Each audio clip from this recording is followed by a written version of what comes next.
Howdy folks, my name is Janaki, and this is Madame Bathsheba. And together we are Catomancy Tarot.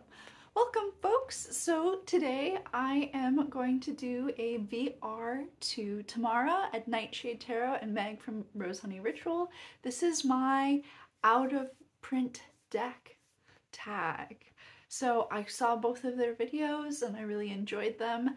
And I'm a fan of out of print decks. I think, and there's something, so if you don't know me, I am a graduate student in anthropology and I'm working on my dissertation, which is all about tarot. So I'm a hardcore tarot nerd. So I really like tarot history, and I like collecting kind of old vintage decks that are kind of like pieces of prior tarot history. So my collection has a few of those in them, and I'm also someone who is raised thrifting, so I'm a big kind of like bargain hunter. So I I really enjoy kind of like taking my time and hunting down these little tarot gems from like lost tarot history. And so today I thought I would make a video and share with you some of my favorite out-of-print decks from my collection. And what I thought I would do today, I thought I would start with the 70s and work our way through kind of more recent, like newer out-of-print indie decks. And I thought I would showcase some of what I consider to be some of the gems of my collection. I hope you all enjoy, and I'm planning on kind of sharing with you a little bit about the deck, about how I tracked it down, and about my experience with each of them. So with that said, let's flip this around and let's take a look. Alrighty folks, so as I said, let's go ahead and start with the 70s. And from the 70s I have two decks I want to show you today. The first one is a deck from Piatnik. And I got this after I acquired 3 other decks from Piatnik, and I really like their decks. I hate their cardstock, but I love their decks. So I went ahead and tracked this one down. I think I ended up getting it on eBay. This is the, it's often called the Piatnik Queen from 1974. These are the backs. And these are the fronts. So this is like a very, very colorful deck. It's pippish, so it's a little bit Marseille, but it's a very playful take. So here you have the kind of traditional lady and the lion, but then you also have this other kind of interpretation of strength.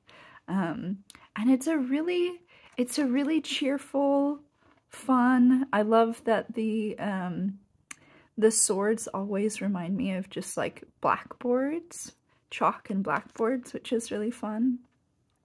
But this is it's a very cheerful deck. It's very colorful. Their older cardstock is really cardboardy though, I have to say, so it's really rather unfortunate, and it would be nice to have these cards on a more kind of usable cardstock. But this is a really fun 70s deck, and I am quite happy to have it in my collection. I think you can still find these out there. There he is, the little horse. Okie dokie. So we'll go ahead and move along. The next one I'm going to show you is also from the 70s, and that's the Tarot Ball B. It's another really colorful deck, and I have the Fournier edition. I know there was a US Games copy as well, but this is another super colorful. On first glance, it's kind of Marseille inspired, but I think it's also one of the rare kind of Picardian decks that use the Picard system for the pips. So the suits of the elements of cups and swords are switched. So you can see here all of the cups have wings to represent air.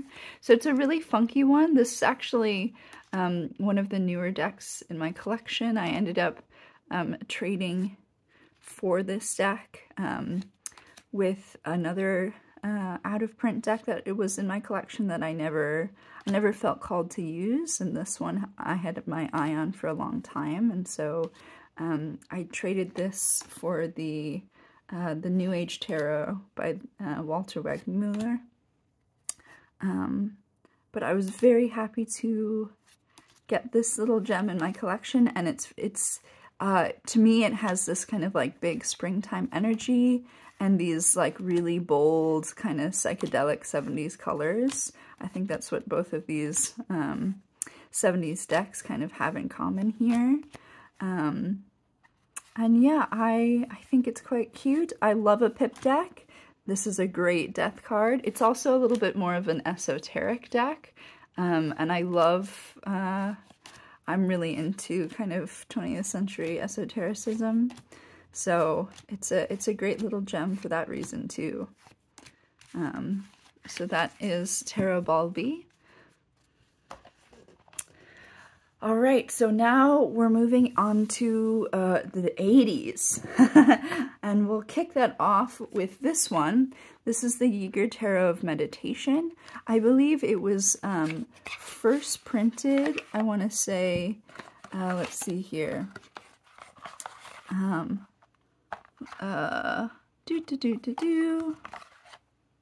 Yeah, it was, the first edition was in 1975, so it is kind of a 70s deck, but the edition I have is from 1983. I think the first edition came in a larger size box, and the first edition, let's see if we can find our Fool here. I use this deck mostly as a majors only deck. Where'd our Fool go? Here he is. So I think in the original edition, our Fool was actually pantsless and everything was kind of hanging out, which I think is awesome. But I don't have that edition. I have this one, which is still quite fun. All the artwork is from 1975, but this edition is from the 80s. And as I mentioned, I mainly use this as a majors only deck because all of the pips, and I am a fan of pip decks, but this kind of pip artwork is kind of not super inspiring. The court cards are outlandish and very glamorous. I mean, look, the people in this deck are very, very glam. Look at those shiny hot pants on that Knight of Cups, right? But the pips themselves are a little bit uninspired, so I mainly use this as a majors only deck. And I love, I love these majors a lot. And it feels to me like a, like the artwork all feels like it's from a 80s metal album, right? Like you could totally see this hermit as a like 80s metal album cover, right? Totally. And I love it for that. I love the skies, especially, let's see, in the tower. I love this tower card so much. And this was actually a little bit of a score. I scored a new copy of this deck for $9.99 in its wrapper. So I found it. I don't think there's any more available, but at the time when I purchased it, I think I got it from like a Dutch tarot site, Tarot Netherlands, and they had a bunch of them that they were selling for their original retail price. So I was super stoked to find this one.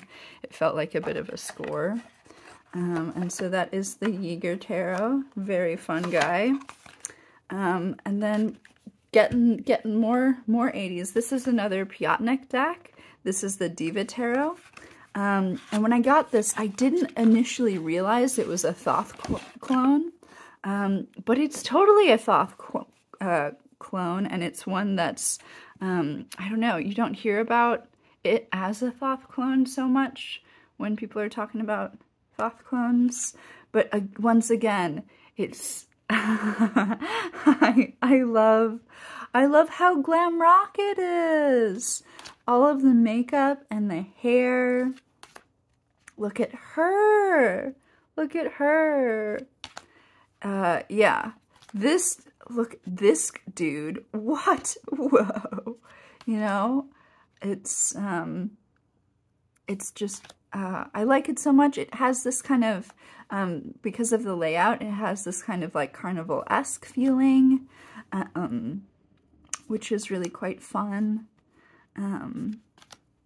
And yeah, it's a joy. Let's get to, let me show you what some of these, yeah, here's their take on Crowley's unicursal hexagram. So they still have that in there. And then once you get into the, I have this deck in order because I wanted to do a side-by-side with the Thoth so you guys could see. But it's all of the minors are super Thothy, and it's really fun. I think it's my favorite Thoth clone out there.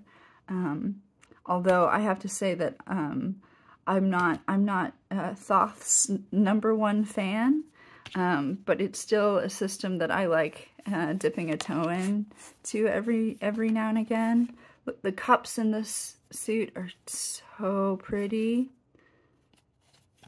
Yeah. Let's see everyone's favorite, which is the 7. So they don't have Crowley's keywords in here, but you can still kind of, if you're really familiar with the Thoth. But also look how mermaidy these guys are. Such a good mermaid. So this is a really fun deck, and I actually during the pandemic, during the lockdown, I was stuck in India for 5 months, and so I did a lot of online tarot shopping and I shipped a bunch of decks back to the US. So when I got back, I had a little after the 9 months I was in India, I had a little stash waiting for me. And this one and this one I found on a Danish card collector's website. And I think I bought each of these for maybe 25 or 35 euros each. And so, again, both Piatnik decks, but he had both of them. And it was a score. It was really fun. And he kind of, it was a really interesting connection. Because in order to get them, I had to email him. So I had this whole back and forth with this lovely older Danish gentleman who was telling me all about what he was reading in the newspapers while he was having his coffee during the early days of lockdown. So it's a fun kind of global connection, like pandemic memory of mine of finding both of those guys. Now, my other 80s deck is a great favorite of mine. This is the Zagerna Tarot by Walter Regmuller. It is from 1982. And this is another kind of, a lot of these early decks, you know, decks from the 70s and the 80s have these kind of like really very colorful, this one is quite psychedelic. This is a bit of a Marseille deck. It's a pip deck. And it's so colorful. It brings me, this is always like a good mood deck. It's very joyful. And I think Walter Regmuller was also, I think he grew up with a, like a Swiss Romani community. And he has, if you, maybe I'll find a YouTube link for you guys, but I know he's got an album. He made a tarot themed album in either the 70s or the 80s. And I think some of this artwork was used as part of that project. But I think it's a really cool piece of history. This is a U.S. Games deck. Oh, no, it's not. It's A.G. Mueller. A.G. Mueller. And I think this is one of the ones where there's like, they seem to be floating around. I think I actually found my copy on Amazon. But it's a fun one. It's a joyful, colorful guy. Now we're moving on from the 80s to the 90s. And I have to say, I too am from the 90s, but I think the 90s was a really excellent decade for tarot decks. I think for, you know, in the 70s and 80s, you get some like really iconic like Rider-Waite-Smith clones. And, you know, we get the Morgan Greer, we get the Aquarian, we get decks like that. But in the 90s, I think you start to get people start to kind of maybe experiment a little bit more. And I think if I had to pick a favorite decade for tarot decks, it might be the 90s. There's some really fun ones. It would either be the 90s or like, you know, the last 10 years when we get this indie deck explosion, right? But I think the 90s were a really fun year. And to kick off the 90s, we're going to look at this Piatnik deck, which I just mentioned. This is from 1992. I'm from 1992, and as I mentioned, this is the other deck that I got from the Danish card collector during the pandemic. And in one of my recent videos, which was the One Deck Gone Wild tag, this is the deck that I chose. It's one of my all-time favorite decks. I have a little bit of like Russian, Ukrainian, Polish ancestry, and so this is a deck created by a Russian occultist, and I think it's so beautiful. And I love the take on the twist on the Rider-Waite-Smith. So this is still kind of like a recognizable Seven of Wands, but it's got all of these like really amazing critters that I love. So if you want to hear me talk about this deck at length, I'll link that video below and you can go check it out. But I have to show you, before you go, or before I move on, rather, we gotta find the silly horse. Where's the, oh, come on now. Well, this is a good horse, but I'm talking about this guy. I always have to show this guy because he's so good. I love him so much. So that's the Agora Tarot. Once again, Piatnik cardstock, terrible, but that's all right. And then the next deck I'm going to show you is one of my, definitely top tarot decks of all time, and that's the Chasma Tarot. I might even argue that this is the most beautiful tarot deck ever created. What? Yep. I wanted this deck for a really long time. It took me about, I don't know, it took me years and years and years to find a copy.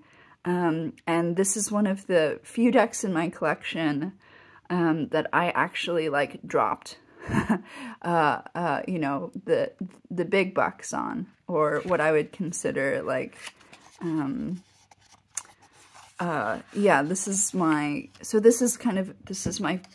prized possession, and I was actually lucky enough to eventually track down 2 copies. So the deck I'm going to show you, this is my kind of more pristine copy, the copy that I plan to kind of use as a backup, never use, keep it keep it secret, keep it safe.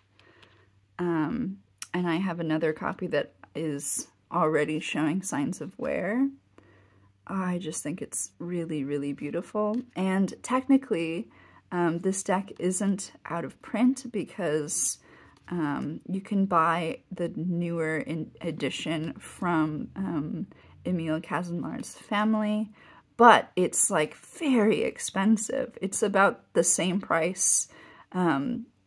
It's the same price as the vintage copy that I was able to find. But it's, you know, it's still a big ticket tarot item. And it got rid of the gold borders, and I love the gold borders. I love the gold borders on this one, on the Agora. I love a good old gold borders. I wish more people still did the gold borders. And it's, yeah, this is one of my favorite world cards. This is one of my favorite Fool cards. It just has so many cards that are favorites of mine. So here I've got all of my, I was using this deck as a sort of a study deck. So here we've got all of the aces. We've got all of the twos here. I'll just show you a few of my other favorite cards, but it has, I love this card. This is a scene from the Ramayana. My name, Janaki, is actually, I'm named after this character. Her name is Sita. She's the wife of Ram in the Ramayana, and one of her nicknames is Janaki. So that's where my name comes from, which is very fun to see your namesake. But my favorite, this is one of my all-time favorite cards. I love the Six of Swords. It's a really good card. But that's the Catomancy Tarot. My one of my all-time faves. I'm so glad I have it. And then another 90s deck that was a took me years and years to track down is this one, and the copy I got a hold of finally didn't come with a box, but it made it a little bit more affordable than the copies I had seen for a long time, and that's the Golden Rider. So as I just mentioned, I love a gold border. I'm a sucker for a gold border, and I love these kind of like coppery borders. And this is probably, I would say it's my second favorite Rider-Waite-Smith clone. And for a while, it was my number 1 favorite. But it was, I think it's just edged out by another deck that I don't have.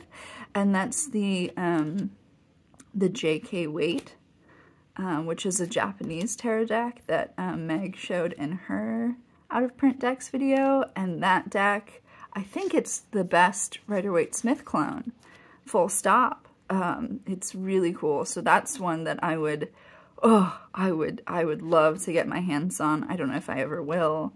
The other two out-of-print Rider-Waite-Smith clones that I would absolutely love to have is I like the original Hoi Polloi. I know there's the Moon Baby reprint, but I'm not into the pastel colors in the same way. I like the original really flamboyant colors, and I like the original like Gothic typeface. So that's one that I've always sort of kept my eye out, but I like this one more than I like the Hoi Polloi. And then there's also, I would love to get a hold of the Moroccan Fez. I think that's also a really interesting Rider-Waite-Smith clone. So those are my other hashtag dream out-of-print decks, out-of-print Rider-Waite-Smith clones. But there's something that's just really iconic about this deck, and I love the kind of like chunky oil paint styles where there's this kind of loss, there's this like muddying, especially of the faces that happen. I just think it's really quirky and charismatic. Like, this baby doesn't even really have a face. I just think it's really charming, and yeah, I love the backs. It's a great fave of mine. Another 90s out of print guy. And then I've got 2 more 90s decks to show you guys. Another 90s deck is Crow's Magic by Wanda Marks.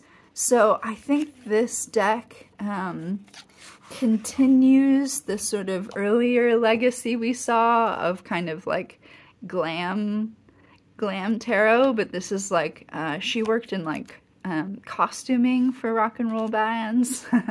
And so this is kind of like the goth end of that like glam rock arc. And it's a super weirdo, it's like early digital art, so it's just the graphic and chunky, and the keywords are really good. So it's a funky one for sure, and it brings me so much joy. This is one that I found it on eBay, and they float around. I don't think I paid more than $50 for it, but it was one that this deck has a little bit of a cult following on TarotTube, and it was a deck that I just felt like I really wanted to be included. And so it took me a couple months, but I found a copy that was within what I was willing to pay, and I found it. And it's a super funky one. It's one I like to use once we get to kind of like the darker months or spooky season. It's a little goth weirdo, and I'm super into it. And I've got some conspiracy theories about it that one day I'm gonna make a video about it. One day I will. And then the last deck from the 90s that I'm gonna show you today is the Celtic Tarot. So I did a full flip through of this on my channel if you're curious. This is from Editions de Vici. I found this copy on Amazon for like $30 recently. I think you can still, hot pro tip about how to find out-of-print decks is like find the ISBN number and search for that. That I've gotten a hold of a few decks that way, but this is a really intricate, kind of elaborate French deck about Celtic mythology, and it has its own kind of like super intricate system. It's not super user-friendly. I go into all of that in my video if you are curious and want to hear more about how this deck works. But it incorporates the Celtic tree calendar, so this would be the 5 of air, and so this is alder, and it comes with some upright and reversed French keywords. But it's a super charmer, and it's if I want to feel like I'm it is a little bit inscrutable, but in a way that I feel like I don't know, the fairy world isn't super scrutable to me to begin with. And it's really pretty, and yeah, it's a bit of a charmer. So that's Les Tarot Celtiques by Laura Tuan, and it comes in this excellent box. I just love the cover.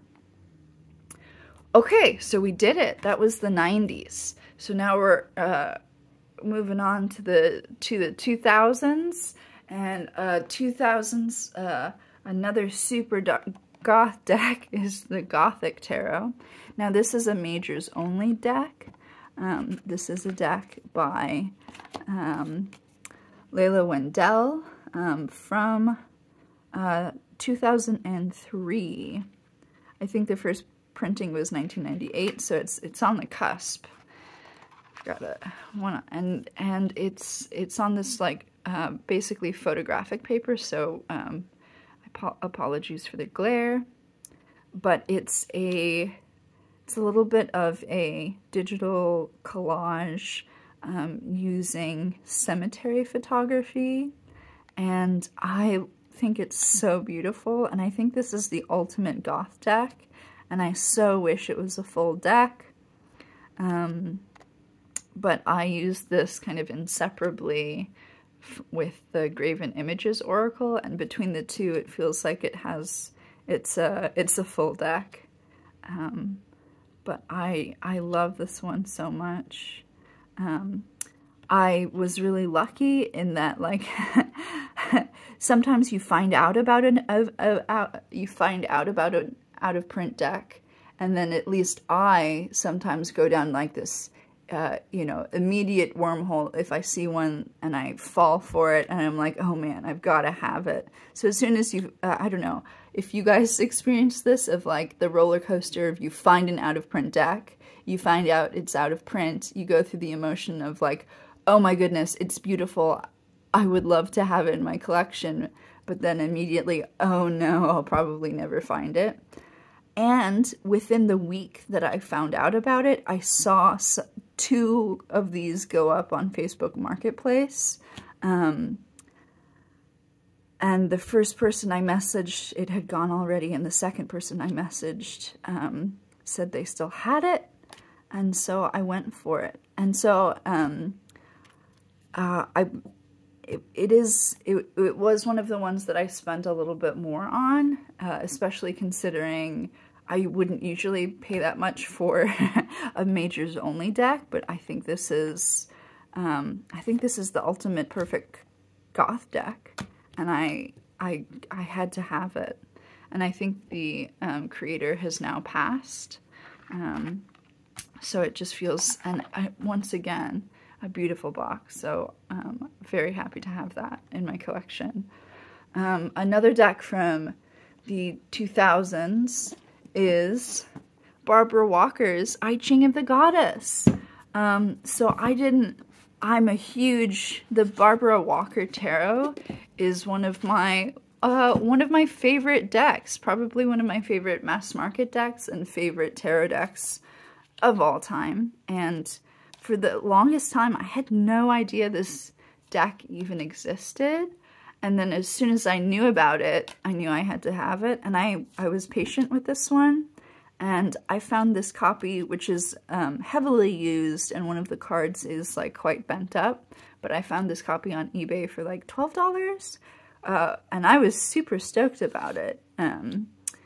And I'm not someone who is like super familiar with the I Ching. I don't think this is the best deck to actually learn about it because Barbara Walker is kind of like doing her own thing with it, as she always does. Very 80s pagan feminism, you know. But I love the artwork. I love the keywords. I love the world that she creates. And I'm very happy to have this little weirdo. You can tell it's kind of a little bit grungy, this copy in particular. And I thought about, I'm not usually one for modding out of print decks, but since this copy is, I got it kind of quite affordably and it's already a little bit beat up.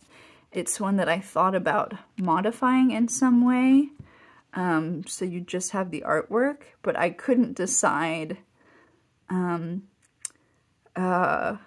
if I wanted to cut off the top and just be left with the keywords on the bottom, or if I just wanted to trim a little bit to get some of the grunginess off, or did I just want the top, or do you go no title at all? Like, whoa. Or like, imagine if it was just a perfect square.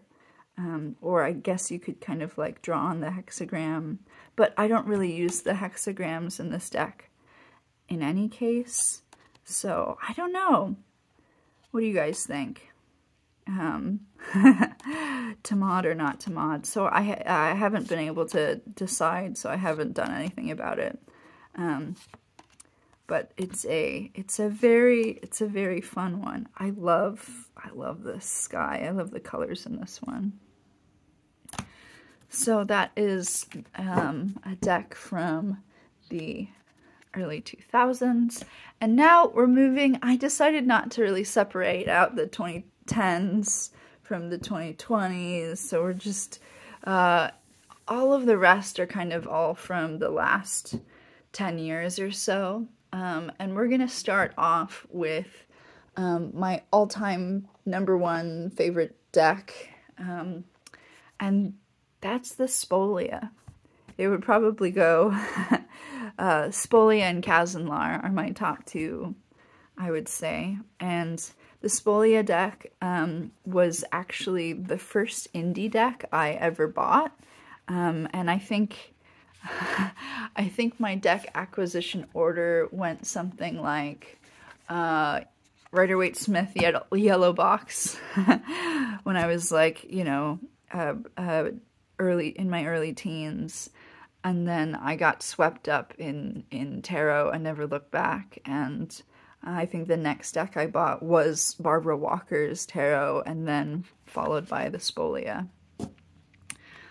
So this deck was like really crucial to my learning journey with tarot. This is a first edition. It's kind of heavily used, but it's held up really well.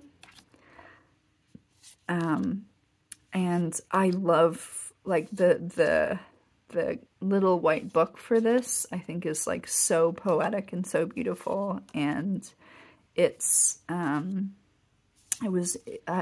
cannot overstate how formative it was in my tarot journey. Like all of, like I can I can look at a card and like quotes from the booklet pop into my head. Like that's how well I am acquainted with this deck. So this was like my #1 comfort deck for years, and it's still, whenever I need a reading to just be like so on point, and I don't want to kind of if I need to like pull out the big guns, then Spolia is like always there for me. I was a little sad that I never managed to get a backup copy, and the idea that I just have to keep this one in working condition for the rest of my life is a little bit daunting, because it is so precious to me. But I'm not going to stop using it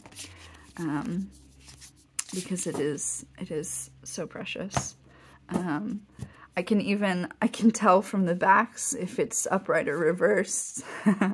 It's just a really special deck. And when I first got it, I didn't know it was going to you know, go out of print, or you never know with these indie guys, right? Another indie deck from my kind of first year of like proper collecting is Mary Evans' Road to Nowhere Oracle.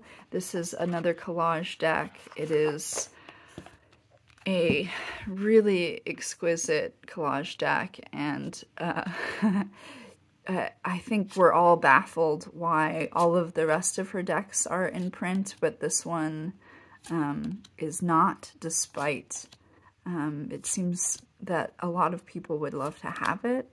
But it's just this deck, I think she was inspired by the Tantric Dakini Oracle, which is another one of my favorite Oracle decks. And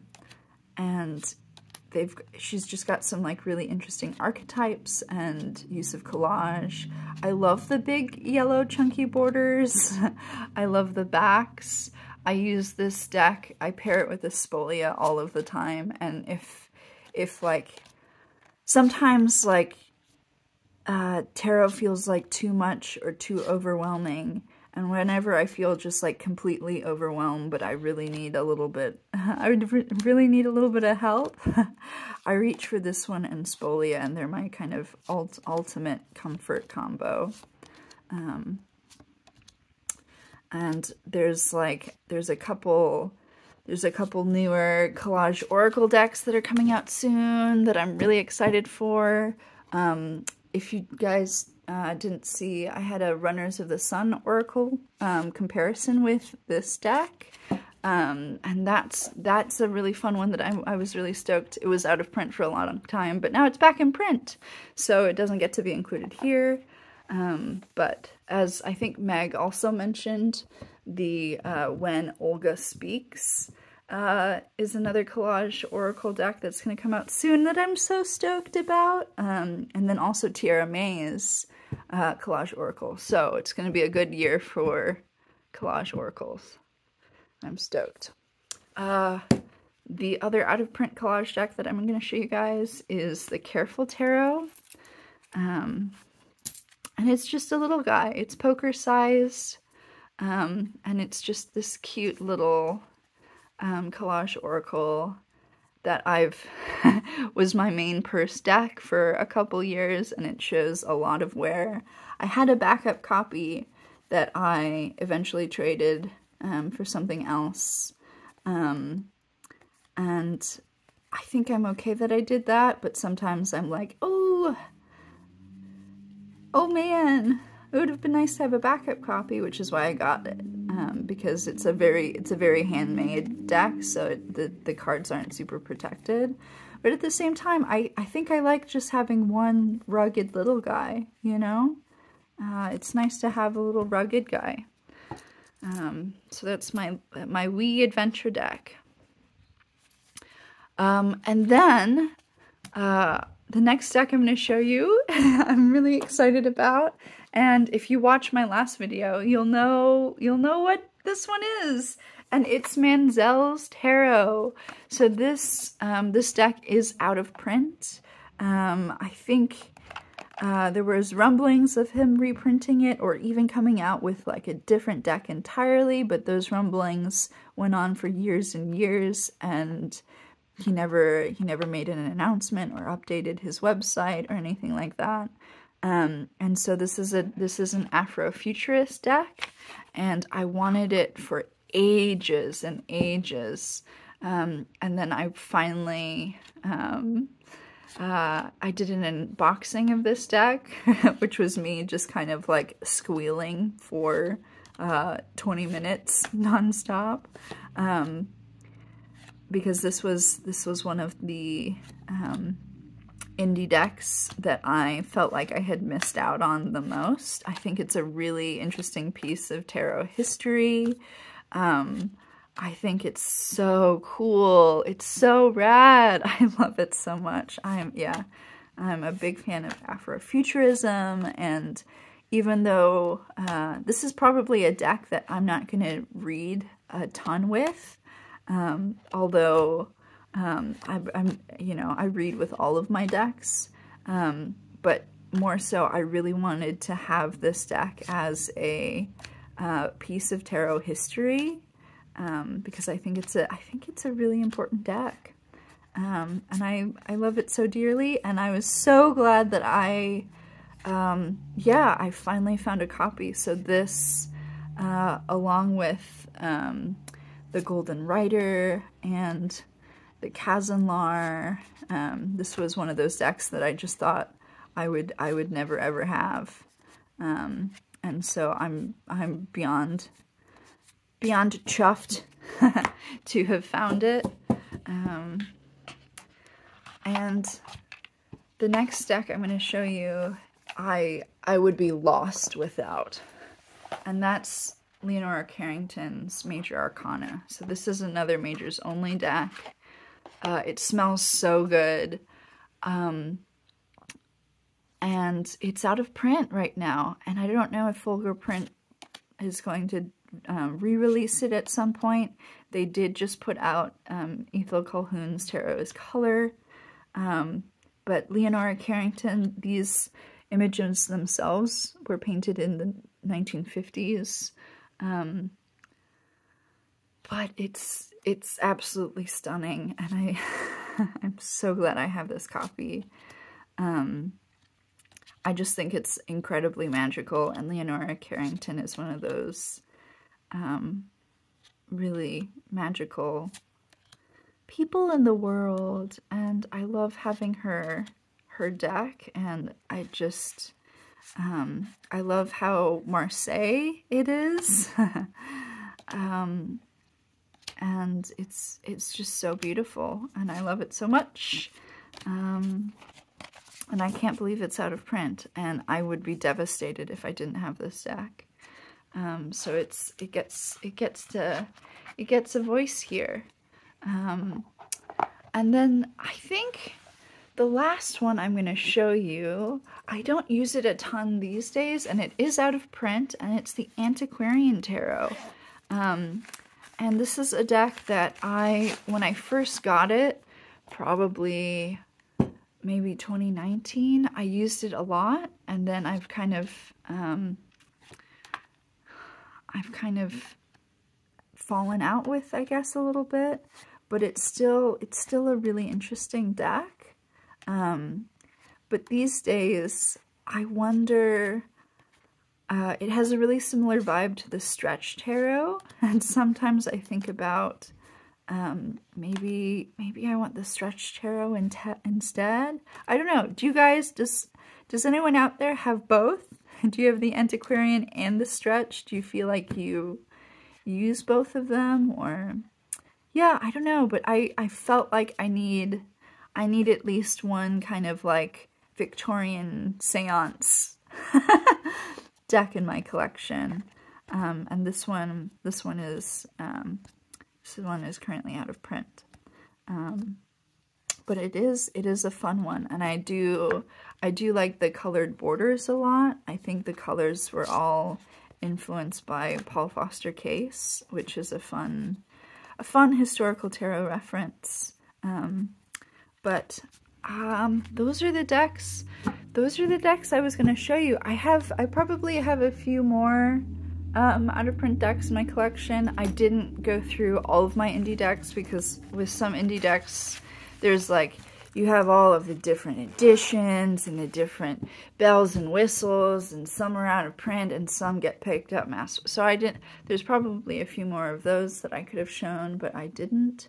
But in terms of, is there anyone else out there? Any more out of print decks that I'd really love to get my hands on?